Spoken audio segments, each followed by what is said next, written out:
Yo, what's up, world? Welcome back. It's Tuesday, 4:18 in the morning.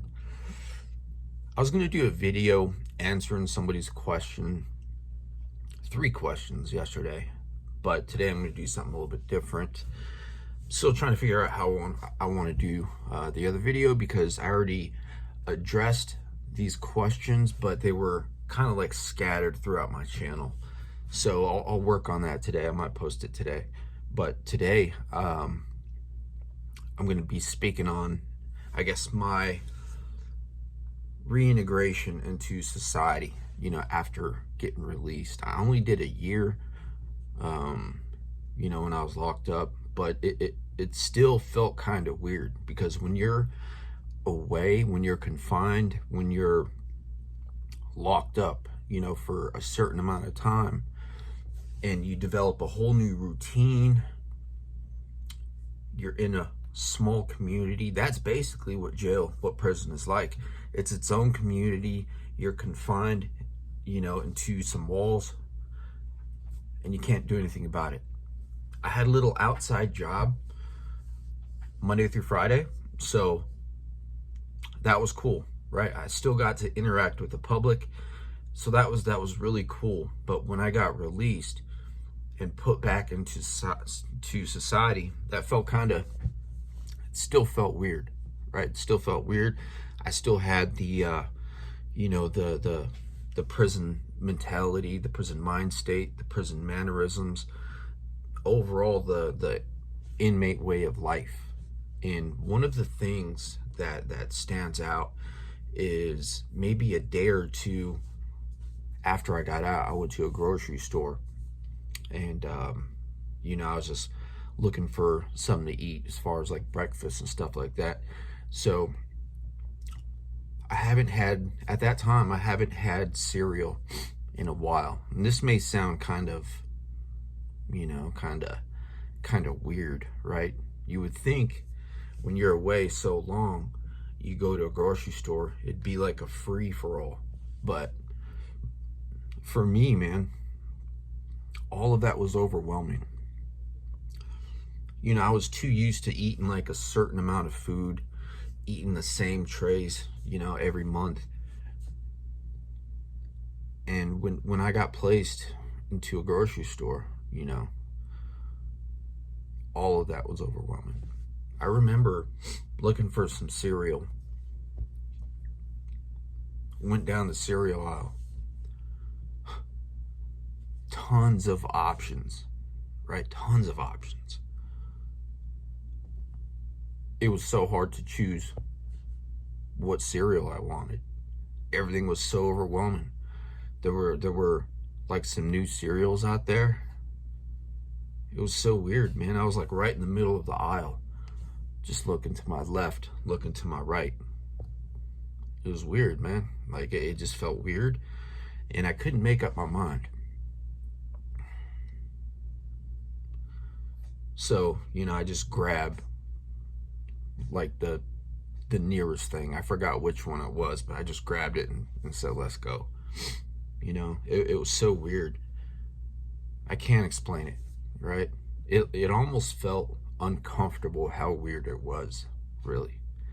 Like I said, I was only down for a year, but it still affected me. I mentioned in another video, when I got released, I got picked up by family. I felt like I was escaping, right? It felt weird. Can't describe it. One of the other things that was still hard for me to shake was wearing my shower shoes, right? I still wore shower shoes maybe for the first couple weeks, 2-3 weeks, right? Because when you're locked up in jail, in prison, they give you like these cheap sandals and you wear them inside the shower. They call them shower shoes. They're like small little foam sandals. And I still did that for the first 2-3 weeks in the shower. that was super weird, man. And I guess the way I'm still affected is, I still don't have a like a laundry bin, right? I still use a, matter of fact, let me show you. This is my laundry bag. You know, we still use something similar to this. This is my laundry bag. This looks a lot like the one I had when I was locked up. I still use it. It's just convenient. Just throw it in there. It's away. You know what I mean? Like, I still use it. I still keep my hygiene on my dresser. It's just convenient. It's just what I was used to. You know what I mean? Like, can't describe it, man.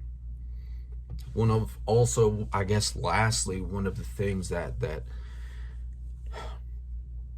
still sticks with me. Like, if I was out at a Dollar Tree picking up some lint rollers, right? Because I sell clothing, so I always keep like lint rollers with me when I'm like wiping stuff, when I'm taking like little pieces of hair or something off clothing right before I take the photos. Anyway, I was at Dollar Tree picking up some of those, and I was in line at the self-checkout, and you know, we were waiting. There was this young dude right in front of me, and he got out of line. I guess he forgot to get something, so he left. And while I was waiting for the person to finish in front, I was walking up, and he came back and cut me off. Like nothing. Didn't say anything. And when you're locked up in jail, in prison, you don't do that. That is like one of the highest forms of disrespect in there. You know what I mean? Like I just, you know how when you get mad, you just feel it inside. Like you just go from like 1 to 10 real quick. You know what I mean? And what you do at that point is what counts. How you deal with that is what counts. And you know, I just didn't say anything, because if I were to say something, it wouldn't have came out nice. I guess that's one of the ways I avoided not getting into fights my whole life. I've never been in a fight my whole life, right? Never had to. You know, I never really put myself in those situations, but sometimes those situations are unavoidable, right? Like I would rather communicate, but in this situation, you know, me getting cut off in line sounds real petty, right? But ultimately, like that mentality, that whole mentality, you know, just kind of came back. And I knew if I were to engage in that situation, I probably would have not said something nice. You know what I mean? Yeah, that was weird, man. Like, I'm very respectful, man. Like, I could talk to anybody, and you know, you say please, excuse me, thank you, right? All the nice things to say. You know what I mean? Like that is very, very important when you're locked up.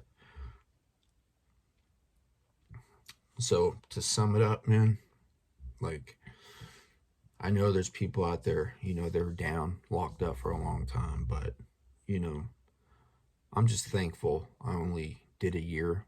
I'm thankful I only hit a level 2.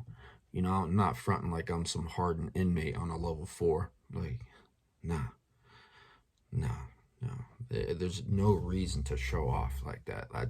That's not really something to be proud of. Like, I understand, like, the machismo side of it. Like, yeah, I hit a level 4, level 5, whatever, right? No, I mean, that's like wasted energy, wasted time. Like, whatever, dude. But I respect it 100%, right? In jail, you know, I was in max, you know, locked up, and you know, with a lot of high profile cases, and I prefer that environment because it's overly respectful, and you always got to be on your A game in there. And you got to be real accountable. And that's the way I carry myself to this day, right? I treat people the way I would want to be treated. And I believe if the world was like that, you know, we'd be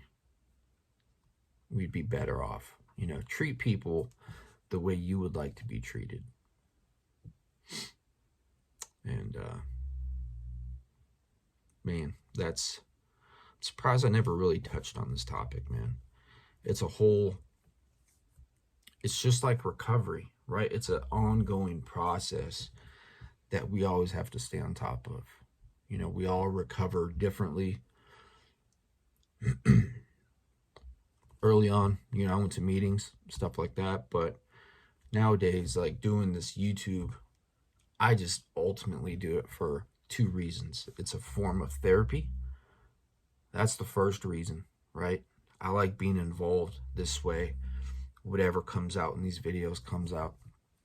It's a huge form of therapy. I'm not one to just spout my emotions and feelings and thoughts to anybody, right? I never really had to. You know, I have no brothers, no sisters. So of course I'm always in my head. You know what I mean?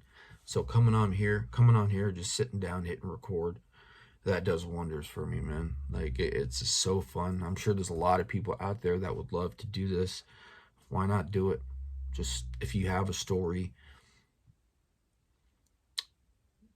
if you've been through things and you got through those things, you know, it'd be nice. Like, I advise you to share that somehow, right? In any way. Write a book, YouTube, Rumble. You could say a lot more on Rumble. But yeah, man, I guess that's it for this one, man. I'll probably work on the other video sometime today. Thanks for listening.